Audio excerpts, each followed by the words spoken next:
the mystery of the missing jute has been solved. It was buried. So today I'm going to discuss some very important things, being book page flowers. I got the idea from Patricia Veramonte, and I couldn't find her video, but I will link her channel below so that you can go to her channel, because she has tons and tons and tons and tons and tons of book page ideas and book page pockets and different style pockets and envelope pockets and you name it. And she has experimented and played around with book page and junk journal type things.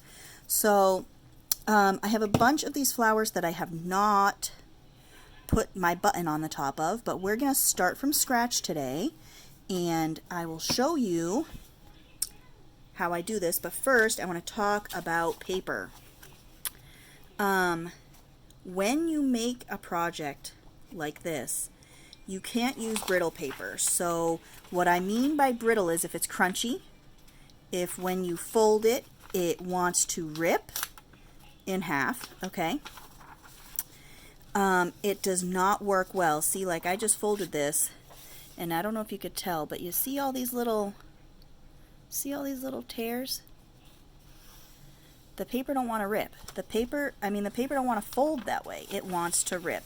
So if for instance, if I go like this and fold it, it's already coming apart. So this paper is brittle. You don't want to use a brittle paper.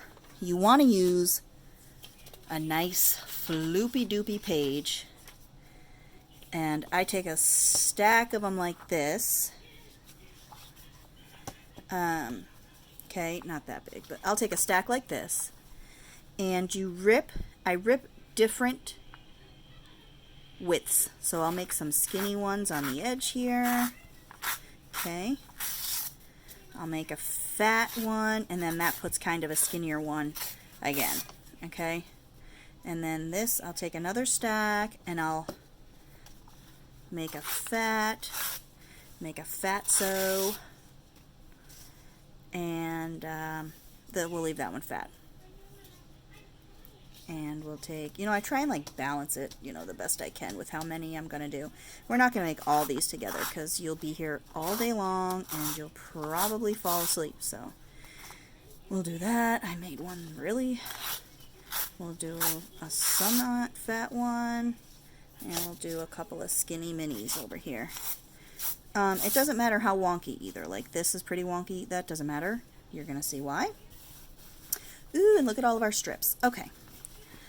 Take your make sure you have a stapler, a glue, whatever thread you want to use. I use twine on this one, but it's hard to string the twine through the buttonholes. So I'm going to show you what I do with the jute, which is easier than stringing through buttonholes. But I'm using my long reach stapler right now because I am without a regular stapler. Can you believe it? I have like 5. And they're all in storage, and I have not come across one. And my husband has one decent one, but he like hijacked it from me. Isn't that mean? So I'm stuck, Okay. Take the paper and fold it, and as you're folding the paper, however you want, fold it however you want. Crunch it up, but as you're going, just turn it around and around and around and around and around and around and around and around and around, and then you get it all to kind of connect so that it is easier to put a staple into, okay? Like this. And this looks hideous to you right now, probably. You're probably like, what on earth is this crap? But trust me, it's going to come together nicely. We'll take a skinny one. When you take a skinny one, I always start from the fatter end. I don't know, that's just me. Start wherever you want. Do whatever you have to do to... And then I just kind of finagle it however I can. Sometimes I'll even take this and make that a little bit smaller on top so that it's more texture. Do a little bit of tucking if you have to. And throw a staple in it. Okay, throw a staple. We'll do another skinny one. Zoop, a zoop, a zoop, a zoop, a zoop, a zoop. You like my sound effects? I figured you'd like that. So, there we go. Slap a staple in that. Do another fat one.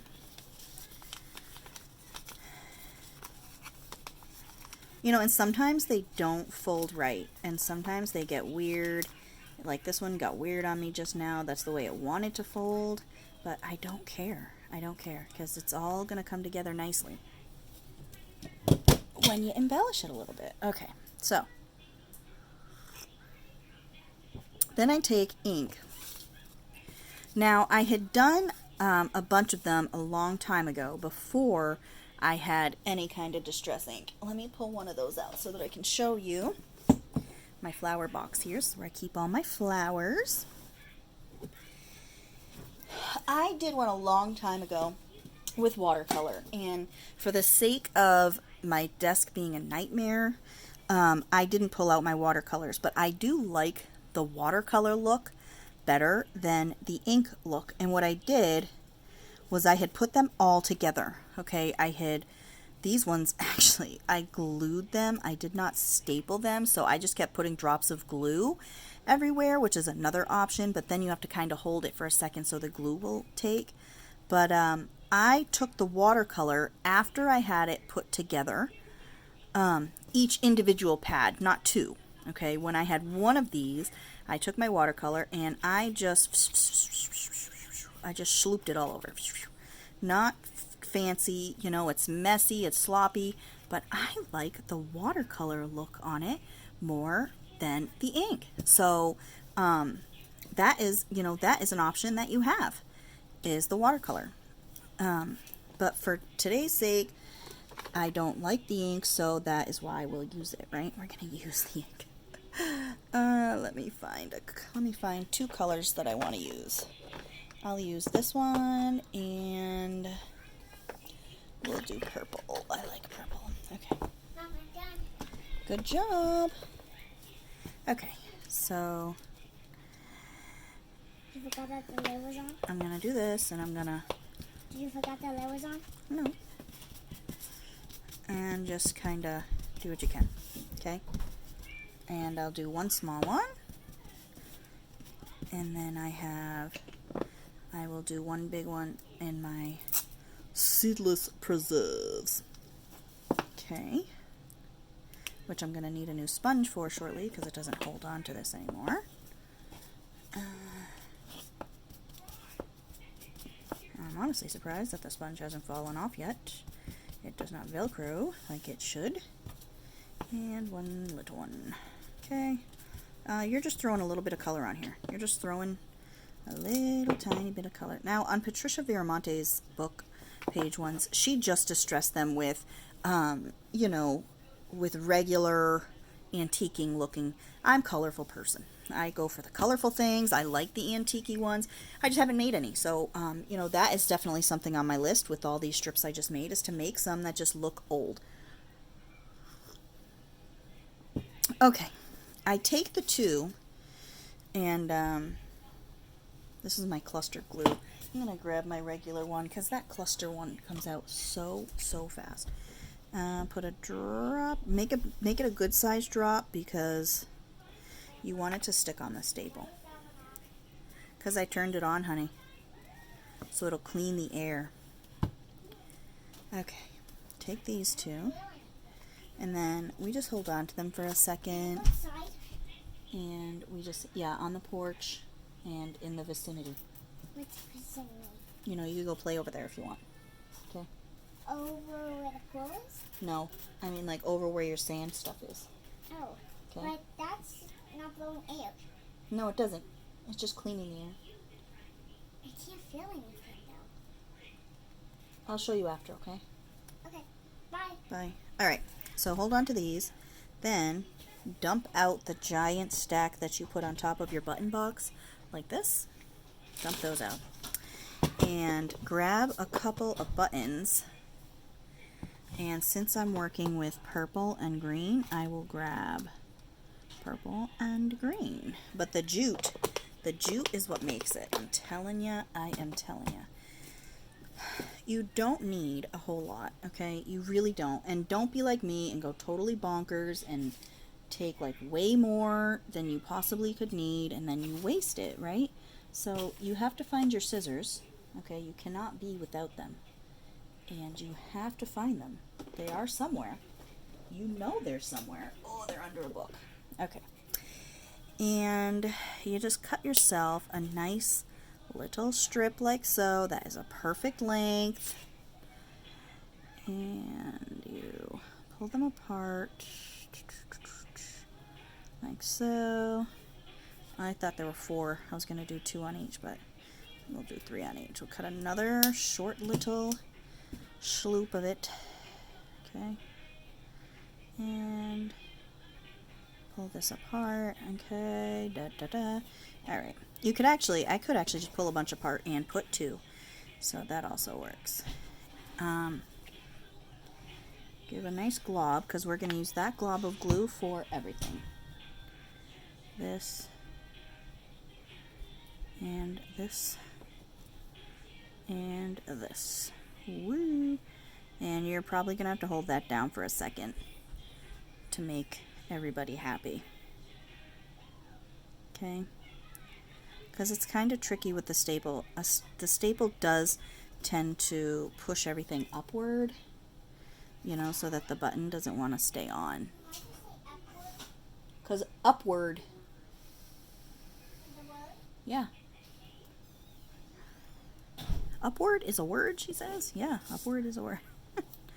Okay, put another nice big glob on here. I'm very fortunate because Miss May May is sleeping, so. And if she's not sleeping, then she's being very quiet. We are not going to jinx that. Alright, so we'll put our little teal button on here. You can go up through the button and make a pretty bow. That's what Patricia did on a lot of hers. But I have not been doing that because I have small buttons that have tiny little holes in them, and it's really hard to get the threads and especially jute or twine up through. So I'm just doing them this way. And I think they look just as cute. You know, they do. So these are my book page flowers that were inspired by Patricia Veramonte many years ago. Like 3 years ago I saw that video. And I've been making them ever since. She hasn't been making a ton of new videos, I don't think. But she has a ton of stuff already made. And she is still making new videos here and there that I've been seeing pop up. So definitely go over to her channel. Definitely subscribe to her if you aren't already. And check out some of her playlists and stuff. She has got some great ideas. And don't forget to check out my Etsy page. I have a ton of new stuff listed. I have a ton of stuff coming, like for instance postcards, antique and vintage postcards will be coming to you soon, and I have Christmas collection of them. I have these songbooks that I just picked up, and they are old, 1923. A lot of these are hymnal. These two actually, both of them I think are hymnals. So I will be listing these this week. So don't, and look at the nice old pages in these. Look at how antique-y. So I will be listing these this week. I will be listing some postcards. And I have a ton of stuff, and I have a sale going until the 31st on all my books, and my linens are 20% off. I will leave the link to my Etsy below also. I love you all. Ta-ta for now.